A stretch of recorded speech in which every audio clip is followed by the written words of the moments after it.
the I am that is your ultimate reality, the beingness of you. The presence of you is not the presence of you. It is the presence, the one presence appearing as you.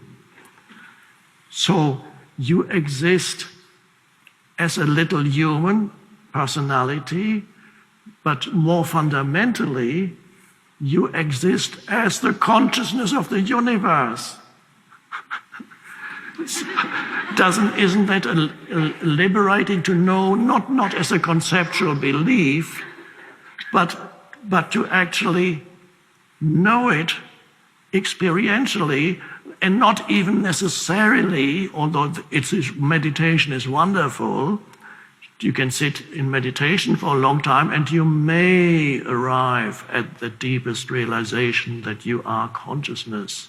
There's no guarantee that if you sit for 25 years in 5 hours meditate, that you arrive at it, because you may be thinking that you are doing a meditation in order to arrive at some realization, and therefore never arriving at your realization of who you already are, because you're trying to get somewhere. And everybody's impressed by how still you can be, and you're not.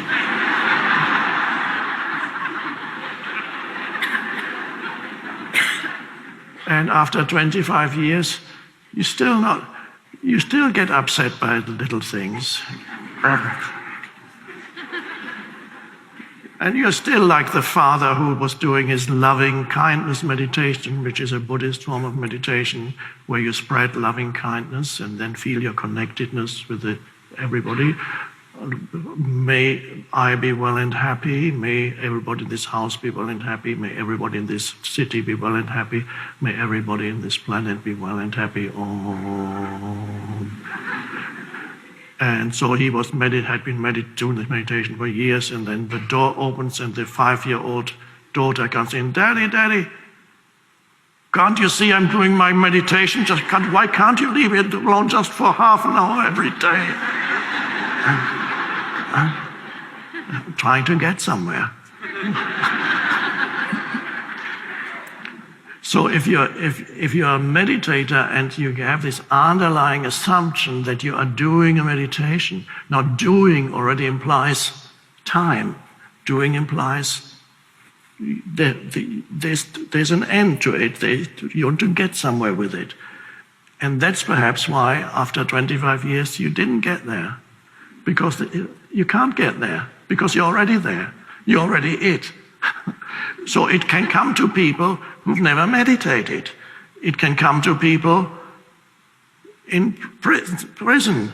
It can come to people who suddenly lose everything. It can come to a person, a refugee, who suddenly has lost everything.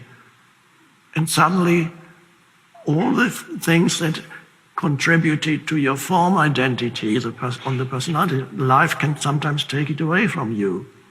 And that's painful at first.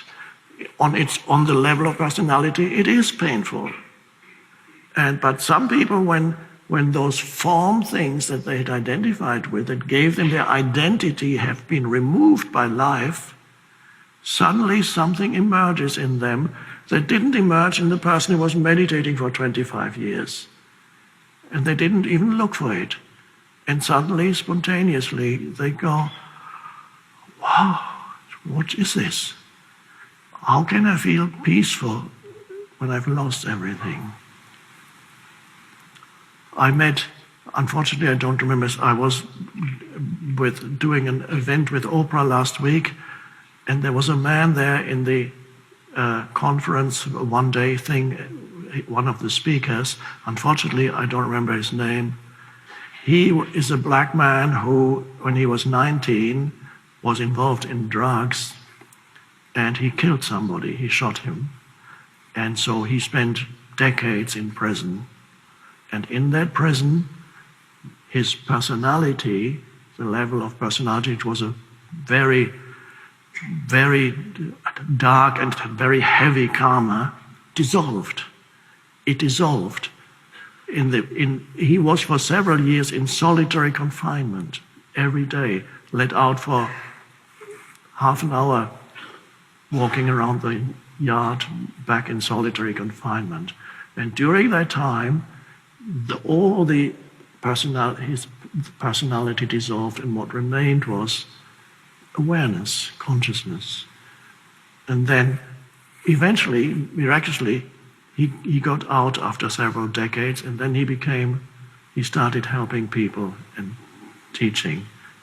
And Oprah said after the event, pointing to him, said, of all those speakers today, you have come the farthest of all of us, because you have come from that place that nobody would have thought that somebody would awaken there, and he did.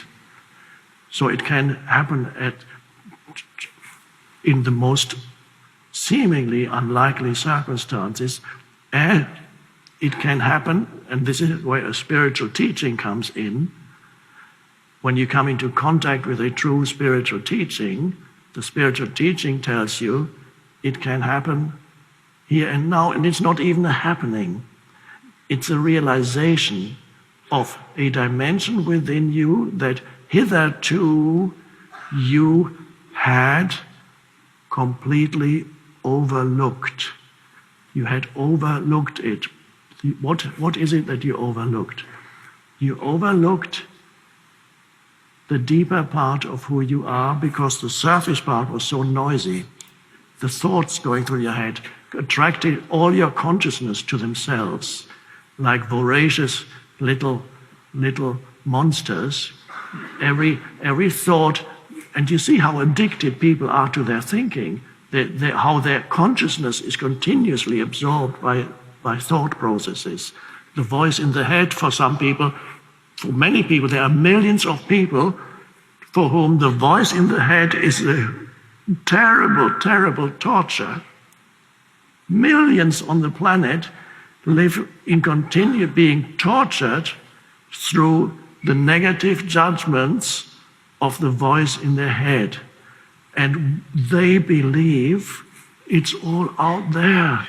It's all the world that's making me so unhappy. All these people, why are they all so evil and bad? Why are they all against me? Why is the universe always throwing obstacles in my path? Why? There's something wrong with this. It's all in here. So they are being tortured by their mind, because they identified with their mind, the voice in the head. And some of you, probably many of you, still occasionally enter that realm. You go, oh. And you suddenly you formulate certain conclusions about your life. Oh, or other people. Oh,